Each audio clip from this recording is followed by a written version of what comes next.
Hello and welcome to this special edition of the Business of Story. I'm your host, Park Howell, and today I will walk you through how you can simply use the story cycle system to easily craft a content strategy for your next big presentation.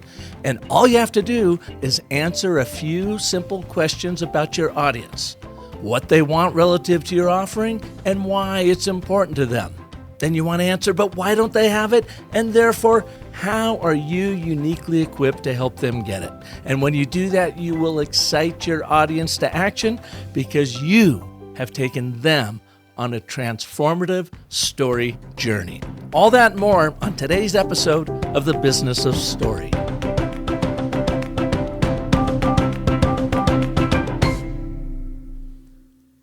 My storytelling career really began in 2006 when I studied the craft in earnest. I was inspired by Joseph Campbell's hero's journey and translated it to business with my 10-step story cycle system. The 10 steps include backstory, hero, stakes, disruption, antagonists, mentor, journey, victory, moral, and ritual. We've used the story cycle system to grow brands by as much as 600%. We've used it to create long-form communications like videos, blogs, articles, and white papers that increase engagement by 10x. And we've shown people how to use the story cycle system to create presentations that transform audiences. You can learn how to apply the story cycle system in your life by listening to episode 350, where I take you on an abridged 15-minute overview of the process and then take a deep dive into a 45-minute coaching session complete with exercises you can use every step of the way. But the 10-step process can get complicated. Plus, lots of people don't care about the theory of the story cycle system. They just want to make it work fast in their own communications.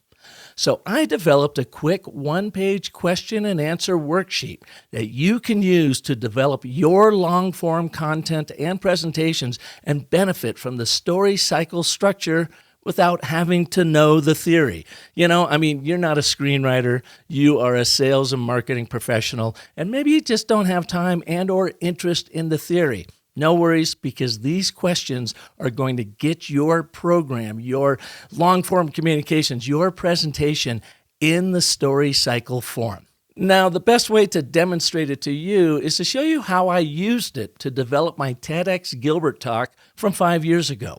It was a smashing hit, and I've been using and teaching this process ever since. First, I'm going to walk you through questions to ask yourself about your audience when developing your presentation. And then I'm going to show it to you in action from my TEDx talk. So if you have a piece of paper and a pen handy, you might want to write these questions down as we go along, and then, of course, apply them to your content creation. Now, for a little context, I gave my TEDx talk in Gilbert, Arizona on March 24th, 2018. The theme of the event was identity, who we are and where we're going.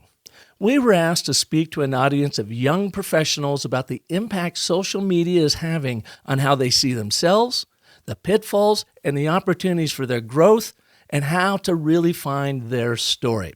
Now, after working through my story cycle system strategy doc, I arrived at the title for my presentation of Start Looking for Your Scenes, and Your Story Will Find You.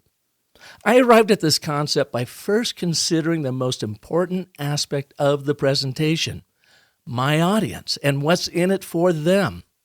So ask yourself, who is your audience and what do you want them to think, feel, and do at the conclusion of your presentation? All right, that's the first step. So my audience were 20-something young professionals who want to find significance by telling their story, but they just don't know how. What do I want that audience to think when I'm done? Well, at the end of my TEDx talk, I wanted them to think, hey, I have an important story to tell, and now I know how to do it. It doesn't have to be some epic adventure.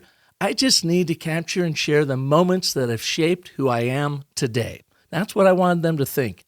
What did I want them to emotionally feel when we were done? Well, I wanted them to feel excited about telling their story and have mustered the courage to do so by understanding how to find those moments or scenes that inform who they are today. And then what did I ultimately want them to do? I wanted them to immediately apply what they learned from my talk. And as you'll hear, I give them 3 proven steps forward to find success in their storytelling quickly. All right, the next question is, after you've identified your audience and you've identified what you want them to think, feel, and do when you're all said and done, answer this question. What do they wish for and want relative to your offering? Now, my audience wished to be heard and appreciated in the world, and they wanted a proven way to tell their stories to fulfill that wish. Think of the wish as being psychological, the emotion, and the want to be the physical thing they'll invest in to gain or fulfill their wish. Aren't we all really in the wish-granting business after all? Our products and our service offerings are simply the physical mechanism or vehicle to fulfill that wish. The next question, why don't they already have it? What are the obstacles and antagonists standing in their way from fulfilling their wish? In this case, my audience had a storytelling gap. They didn't know how important moments are in storytelling, how to unearth these moments from their own life, and how to share these moments in the form of short stories so that people better understood who they are, what they believe and value, and why. Then ask this next question. What has changed in their world? I mean, if we aren't confronted with change, then we will tend to remain in status quo. So as a sales or marketer, you want to really accentuate what is changing in the world so that you can knock your prospect out of status quo and get them to buy into your way of thinking, feeling, doing, a mission, vision, product, service, you name it. So what has changed in the world? Now, that main theme from the TEDx Gilbert talk was all about identity, who we are and where we're going. And what a lot of speakers, including myself, talked about is this intrusion of social media in our lives and how it's difficult to tell fact from fiction, both online now and in person. And of course, what stories do we then tell ourselves that maybe aren't true to our identity?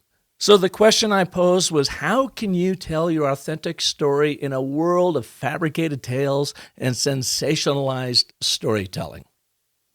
The next question you want to answer is, what will happen if your audience does nothing, if they remain in status quo? Well, in my thought for my audience, if they did nothing, they would remain stuck in this FOMO world of being jealous about other people's supposed stories and never having the courage to share their own authentic story, what they care about, their curiosities, their passion. I wanted to really help open up that can of courage for them to be able to get out there and own their story intrinsically and to share it externally.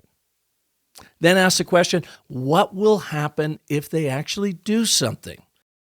I thought if they followed my advice and were guided by the proven storytelling frameworks I was sharing with them, then they will achieve a whole new level of significance by being recognized for, well, who they are, what they stand for, and how they can contribute to the betterment of life for those they serve.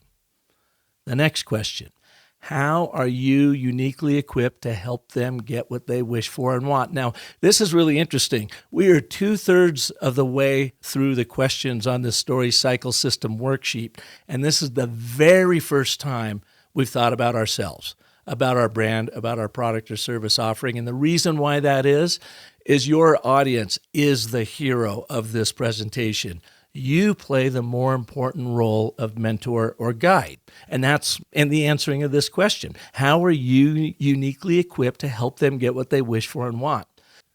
I was uniquely equipped to help this crowd because I brought to them my 35 plus years in the advertising, branding, marketing world, and the now nearly 20 years of the storytelling techniques that I have helped perfect and have helped teach, coach, and speak on around the world to help leaders in business excel through the stories they tell. And I couldn't just get up there and pound my chest and say all that. I had to model it and show it to them throughout the presentation, of which you'll hear in just a minute. Now, the last three questions are going to circle back and sound very close to the first three questions you asked about what did you want your audience to think, feel, and do. So this one question is, what will success look like to them? Now, first, success will come internally in the form of having pride in their story and appreciating the moments that have shaped who they are today. Externally, in the sharing of their moments, they will make deeper connections with the people they interact with in person, and they will increase their social engagement online as followers will embrace their true stories. That is what success is going to look like to this TEDx crowd if they follow my guidance. Next question, what will success feel like to them? So we want them to picture success in that first answer of what will it look like so that they can imagine, they can see themselves being successful. And in doing so, what is that going to feel like for them? In the case of my audience, I wanted them to feel excited about sharing their stories because now they know how. I wanted them to also be inspired to do so because they no longer had to fear sharing their stories. Why? Because now they know how. And I ultimately wanted to boost their courage to share their stories because they can use these proven frameworks, lean on them, and really find that story again within themselves so they will naturally share it with the world. Finally, what do you want them to do now? This is so important. This is a call to action. It seems so obvious, but when I was teaching this at Arizona State University in the School of Sustainability in a master's program, I would teach these executives from around the world this same process, and they would nail it. They would get their presentations down, and they were beautiful, and they were powerful. But to a person, they were hesitant to actually ask their audience to do something. They were hesitant to put in a call to action. And I think that must be like nature within us because we're afraid of getting a no. But if we do not invite our audience into the story with a simple next step or steps, then it could be all for naught. So I want you to answer this question. What do you want them to do now? My call to action is actually three things that I wanted them to do immediately when they return home after my presentation.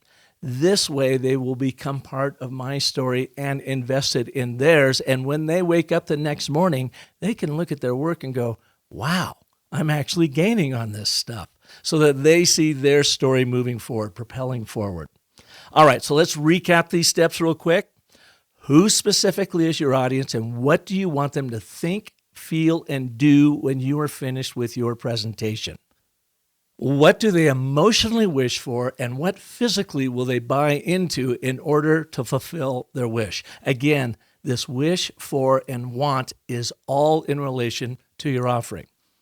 Why don't they already have what they wish for and want? What's standing in their way that you can help them overcome? What has changed in their world to make what they wish for all the more urgent, and what makes them want your offering because you are the most timely and relevant solution to their problem? What will happen if they do nothing?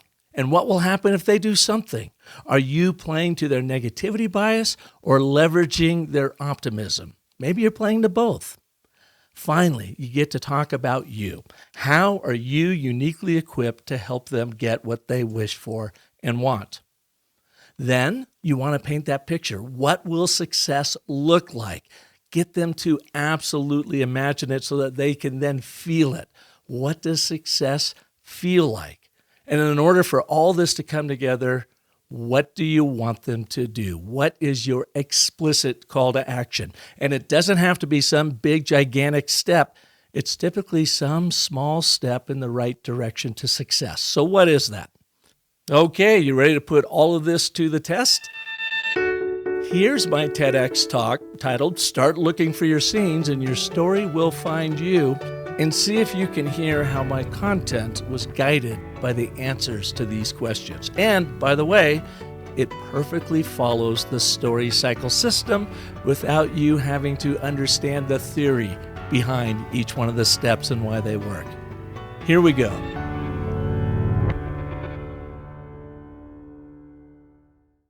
I know an amazing lady who will celebrate her 93rd birthday on April 5th.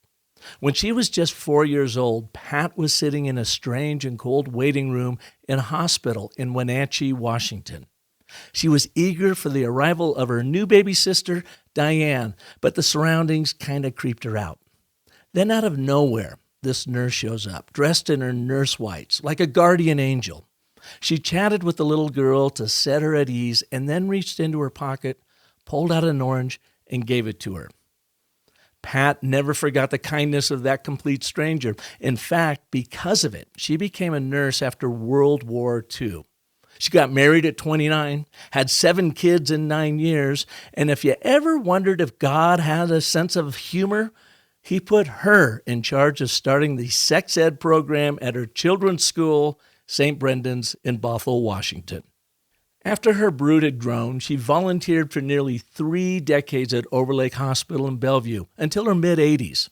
Most recently, she has been caring for her husband, who is battling Alzheimer's. Just imagine all the people she has helped over the past 70 years because, as she told me, that seemingly insignificant moment in a waiting room, a thoughtful nurse, and the warmth she bestowed through the symbolism of an orange. Do you know what your true calling is? As Pat showed, you don't need to craft some epic tale about love and loss to find it. Instead, look for the simple scenes that set everything in motion for you, those small moments that have shaped who you are today. I started to realize just how important scenes are in our lives when, in 2006, I began studying the applied science and bewitchery of storytelling. I had been in branding and marketing for over 20 years, and I watched as the advertising paradigm as we knew it was falling apart. Brands used to own the influence of mass media, but the masses had become the media, and it got difficult to rise above the noise, stand out, and be heard. So I went looking for the answer. I discovered an anecdote is the antidote. The human mind yields helplessly to the section of story, says Jonathan Gottschall, author of The Storytelling Animal, Why Stories Make Us Human. We view storytelling as our most powerful survival tool to evolve from cavemen to consumers. I believe it because I've experienced the magic of being a storytelling ape myself. In fact, science is revealing how stories shape us. Functional brain scans show that when we consume a story, the region of our brain called the left temporal cortex lights up, thinking we are actually playing a role in that story. Blood tests show that good stories can trigger 5 neurotransmitters that make us experience what the protagonist is experiencing. These include serotonin, dopamine, oxytocin, cortisol, and endorphins. For instance, when I was invited to speak at this TEDx event, I was pretty pumped. My mind was flooded with serotonin because I felt wanted and important. This made me happy. Then I got excited about the task of finding my big idea and anticipating the rewards of sharing my experiences with you. This triggered dopamine, providing me with optimism and delight. Recalling and writing the stories within this talk has released within me oxytocin, the drug that creates understanding, empathy, and connection. When I experienced the crisis of being told that my final draft needed work, lots of work, well, my cortisol pump fired up, providing the focus I needed. And when I had to burn the midnight oil because time was running out, endorphins kicked in for endurance, summoning my second wind and delivering the euphoria of overcoming this challenge. Do you know these feelings? Ira Glass, host of This American Life, who draws 1.7 million listeners every week to his stories, said, "The power of anecdote is so great that it has a momentum all its own." He contends, no matter how boring the facts are, with a well-told story, you feel like you're on a train that has a destination. No wonder we call it the theater of the mind. Stories shape who we are individually and collectively, but be careful, because when we hear them on the Ira Glass scale, we're tempted to think that our stories don't measure up, even as our over-communicated world implores you to tell your story. I say forget about your story and locate your scenes first, those moments that have shaped who you are today, which created your superpower, Your story will then find you. Let me give you an example. 2 weeks ago, I met Angela Crow, a soft-spoken 30-something Ukrainian immigrant. She works for a fast-growing, high-tech customer relationship management firm in New York. I was doing a story cycle workshop with 50 of their top sales and marketing people when Angela volunteered to tell her story. She said that her sole purpose at the company is to build important alliances and partnerships within the organization and its customers. That was all fine and dandy, but when I pressed her to recall the specific moment when she knew this was her superpower, she pushed back. Perhaps it was because we were working her story in front of all of her colleagues. Maybe it was too painful of a moment to share in public. After the session, she came up to me and said, "I didn't tell you everything." "I know. How come?" I asked. "Well, I've been told that business people wouldn't think it is appropriate to talk about my hard times in the orphanage." "Orphanage? Wait a sec, you grew up in a Ukrainian orphanage?" I asked. "Yes, since birth until I was 18. It was hard. People picked on me and abused me, so I don't talk about it. I'm told no one really wants to hear it," she said. "Well, how'd you cope?" She recalled the moment when she realized she had to surround herself with kids she could trust and with adults who didn't just care for her, but about her. Angela built groups of these people to help her rise above the conditions. "Oh my God, no wonder you excel at building alliances and partnerships," I said. "You grew up doing it to survive." I encouraged Angela to absolutely talk about her life in the orphanage without having to go into all of the difficult details. I mean, come on, Ukrainian orphanage, that story sort of tells itself. She nodded in agreement.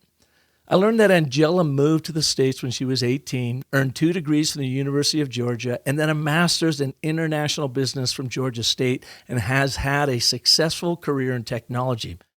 I coached Angela by saying, have the courage to tell your story because you are the epitome of the American dream. Never let anyone quiet that. And here's how you can use it. Just imagine looking into the eyes of your next prospective client and asking them, when was the last time your vendor orphaned you? Didn't do what they said they'd do, left you feeling abandoned. I promise you, that will never happen with me. She smiled and seemed so relieved. When I asked her if I could retell her story tonight, she said, absolutely. But like in every story, when you strive for something, the universe will push back, punch you in the nose, test you just to see how badly you really want it. And the universe has gotten even better at it in the fictional world we live in today, especially with social media. That quote-unquote like thumb is the opioid pusher of the web, addicting us with serotonin, dopamine, and endorphins, causing us to wear our happy masks even when we're sad. And of course, there's FOMO, the fear of missing out, as we become fawning voyeurs to others' adventures. Then we make the greatest personal narrative mistake. We compare what we think our small stories are to everyone else's fictional epics. But what this really leads to is epic alienation and loneliness. Look, we're social human beings. Being connected to people is essential to our sanity and our survival. There's nothing more fulfilling than feeling understood, appreciated, and trusted by those who are close to us. But what do we do to connect with others? Well, we play roles in their lives, live into their stories to try to fit in, connect with them on their terms. But these roles are often inauthentic to who we really are. The real problem when we're living someone else's story is that we lose confidence in ourselves as we try to measure up to their expectations. We don't play to our strengths, weakening our impact, and we lose time toiling in fictional pursuits while our true journey waits for us in the wings. We are so busy looking for the big stories to impress others that we don't appreciate the small scenes that have made an impression on us, our unique moments that have shaped who we are today. Believe me, I know the feeling. The universe gave me a wake-up call on Monday, September 14th, 2015, with my stomach in knots. For the past 20 years, I had relentlessly built my advertising agency. I started out in a little shack behind our first house, grew, purchased a building, added lots of employees, and created a business that I thought defined me. I built a career I hoped my folks would be proud of, that my siblings would appreciate, that my peers would respect. But I wasn't happy because I realized I wasn't living into my story. My answer was hiding in plain sight. In fact, I had been preaching and teaching it for 5 years. As I mentioned, I was fascinated by storytelling, using it to craft brand story strategies to help our clients grow, and coaching leaders how to use it for themselves and their teams. In fact, Arizona State University even asked me to create and teach a curriculum around my story cycle system for its Executive Masters of Sustainability Leadership program, which I did. I mean, what an honor. The universe was now daring me to live into my most powerful story, to pivot away from the advertising career I knew and into a new realm. At 55, middle age, I thought, boy, this can either end in comedy or tragedy, although I was hoping for something better. Now I consult, teach, coach, and speak on how to use your unique personal narrative to make your most profound impact in the world. Because here's the truth I knew, but then had to learn for myself. Compelling storytelling is always about the moments. Those scenes are composed of your experiences that define your beliefs, which lead to your truth. When you unwrap your truth, you find superpower to nudge the world in any direction you choose. But here's the toughest part of this story scene thing. Hollywood calls it the dark night of the soul. I prefer the belly of the whale. I know someone who might call it Ukrainian Orphanage. It is in these moments of struggle, when the universe is putting the screws to you and your character, it is here where you will find the pivotal scenes that propel your story forward. But like an anthropologist, you have to dig them up. They're typically buried under the detritus of life, scrubbed from your immediate recall due to their unpleasantness, or hidden beneath the pile of scripts others think you should be playing to. Picture one evening, a 9-year-old boy named James is in his kitchen with his aunt. While she's enjoying her tea, James stands at the stove by a boiling teapot. He's fascinated by the steam coming out of the spout. So much so that he holds a silver spoon over the jet stream and watches as drops of water form on the spoon and run down the handle, marveling at this simple phenomenon. His aunt is pissed, thinks he's crazy. She barks at him about read a book or do something useful for a change. Aren't you embarrassed for yourself, she scolds. Imagine how James felt. Fortunately for us, the boy was undaunted. 2 decades later, in 1765, the then 29-year-old James Watt invented a new kind of steam engine that helped usher in the Industrial Revolution. His teapot scene led to a marvelous journey that impacted all of humanity. And when you think of marvelous journeys, what TED Talk would be complete without channeling Steve Jobs? His iconic odyssey started in seemingly insignificant moments too. Like when his parents admonished him for wasting time studying calligraphy at Reed College in Oregon. But what did his fascination produce? The graphical interface that launched Apple and revolutionized our computing world. You see, even revolutions begin in moments of discovery and inspiration.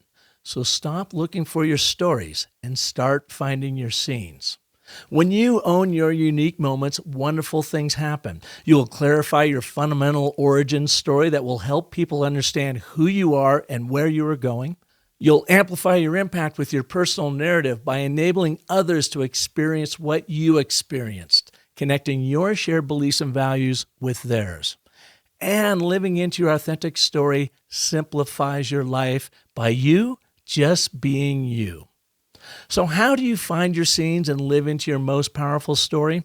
Before you go to bed tonight, jot down 3 moments that have shaped who you are today. Simply start by writing, that time when. That time when something suddenly piqued your curiosity and you had to dive into it headlong. That time when a seemingly insignificant moment surprisingly became a major turning point for you. That time when you did something you thought you couldn't. What was your enlightening calligraphy moment? Your curious teapot incident? Your episode of feeling lost and abandoned? Or, as with my mom, Nurse Howell, what is that symbolic orange that inspired your purpose? In the morning, start stringing those scenes together. You might even get a little pit in your stomach as your true calling awakens within you. I promise you'll learn, as I did, that the most potent story you will ever tell is a story you tell yourself. So make it epic. Story on, my friends. That was my TEDx Gilbert speech, and actually I built it upon the framework of the story cycle system. And if you go right through it, that backstory begins with telling my mom's story but not revealing who she is. The hero in this are the audience members, right? And then begging that question of them, start looking for your scenes and your story will find you. Stakes. What's at stake for them is to find their authentic story so that they can share it with the world for the significance that they wish for and want. Well, the disruption in their life is they're dealing with all these phony stories out there, these fictions that are going on that they feel like they can't live up to, and they want to do something about it and find the courage to be able to do something about that, right? Then we move on to obstacles. Well, what's standing in their way? Well, of course, it's living into other people's stories. It's buying into all those crazy stories on TikTok and Facebook and Twitter and whatever that shows everybody in their best light and how to live up to that. And that big obstacle is, how do you do it? How do you find these moments and actually share them quickly so people actually care? Then I come in as their mentor or guide, because remember, they are the heroes of this particular TEDx Gilbert talk. So my backstory of 35 plus years in the advertising branding world, finding storytelling and the power of it, and even how it has showed up in my life, leading to that big aha, because the truth I knew, but then I had to learn it for myself, was that compelling storytelling is always about those moments. Those scenes are composed of your experiences that define your beliefs, which lead to your truth. When you unwrap your truth, you find superpower to nudge the world in any direction you choose. Then we jump into the journey. How do you actually do this? So I share lots of different stories to demonstrate or model the thinking about finding those moments, sharing them, and then blowing audiences away with them because they inform and they indicate and illustrate who you are today. Victory then comes in. What's the victory? Well, you revolutionize how you go about your career, about your life, about the stories that you live into and the stories you share with others. The moral of this story is what? When you own your unique moments, wonderful things happen. You will clarify your fundamental origin story that will help people understand who you are and where you are going. You'll amplify your impact with your personal narrative to enable others to experience what you experienced. And living into your authentic story simplifies your life by you just being you.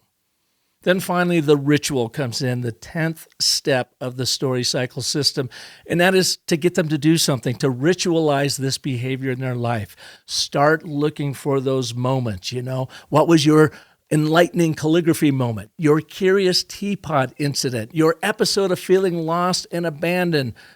Or as with my mom, Nurse Howell, what is that symbolic orange that inspired your purpose? Of course, then I asked them to go home and write those down and review them in the morning and see how their stories come together, how they come to light, because all we're doing is knitting together those scenes, those moments that have shaped who we are today, that then tells our story for us and gives us a story, a guiding light to live into.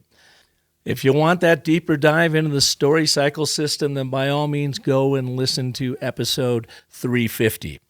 If you don't care about the theory behind the story cycle system, that's cool too. Let's just review then the questions that you are going to want to ask yourself and answer that will then help you craft a compelling presentation from your audience's point of view. And this is where the ABT comes in too, because what you are essentially doing is using it to craft your story strategy. Who's your audience? What do they want relative to your offering, and why is that important to them? That is our statement of agreement, our statement of optimism, our shared belief of what we want to attain together for tomorrow. But why don't they have it, and what kind of frustration does that create within them?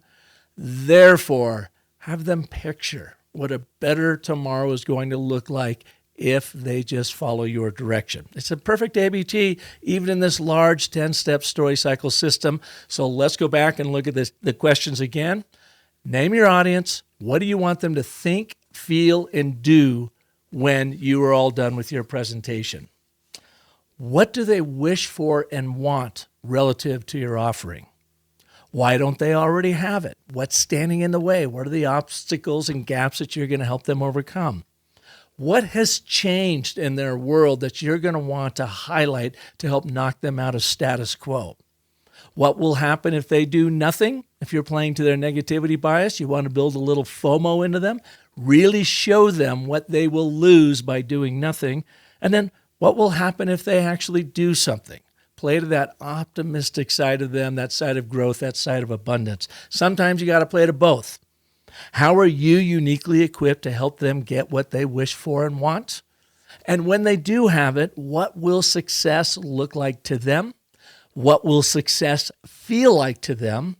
And what do you want them to do now to put them on their road to success with you?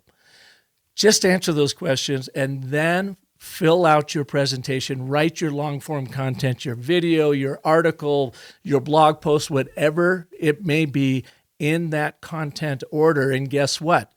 You will now have a communication completely structured by the proven 10-step story cycle system without having to know the theory, but just know that you can actually transform people, move them from their world into yours, by simply telling them and taking them on this journey from their point of view, using these questions, using these answers that you'll develop on the worksheet to create one of the most powerful presentations you've ever had. And when you do this, I hope you'll shoot me a note over at my email, park@businessofstory.com. I would love to hear how this works for you.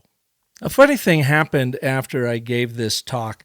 I was working with Banner Health here in Phoenix, Arizona, and I was doing a half-day session with many of their administrators and doctors.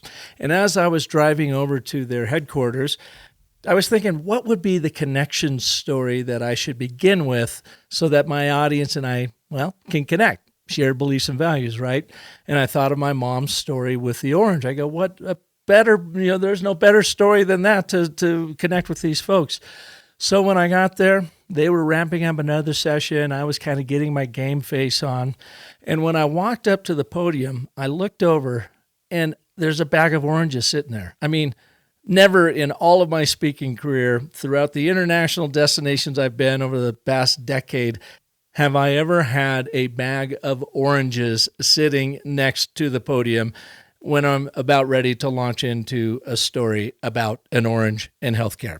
Anyways, the thing that really intrigues me about all that is when you do tell stories, true, authentic, real-world stories, they have an energy all their own, and they just invoke this serendipity circumstances that we've all experienced in our lives. And when we don't tell those stories, when we hide them away, when we are too cautious, we're afraid of being trolled or whatever, well, we miss out on that energy, that serendipity that shows up in a life, and that way that we can truly connect deeply with our audiences and even with ourselves, because we know we are leading that epic adventure through the stories we tell, through the stories we share, and through the stories we live. Thank you for listening to and sharing this special story selling edition of The Business of Story. The Business of Story theme music is composed by Darius Holbert, production and editing by Caden Howell, and marketing and community development by Marissa Hill. If you have not yet taken the ABTs of Agile Communications quick online course to grow as a more confident, compelling, and persuasive communicator, then take it now at businessofstory.com/ABT. If you're looking for training for your people to help them excel through the stories they tell, either in person, virtually, or as a hybrid training, then hit me up at park@businessofstory.com. I'm also available for keynote addresses that will inspire your attendees to action. Please join us next Monday when we'll have event producer extraordinaire Phil Mershon with us to show you how to make your gatherings and presentations unforgettable. Until then, remember that the most potent story you will ever tell is the story you tell yourself. So make that one epic. Thanks so much for listening.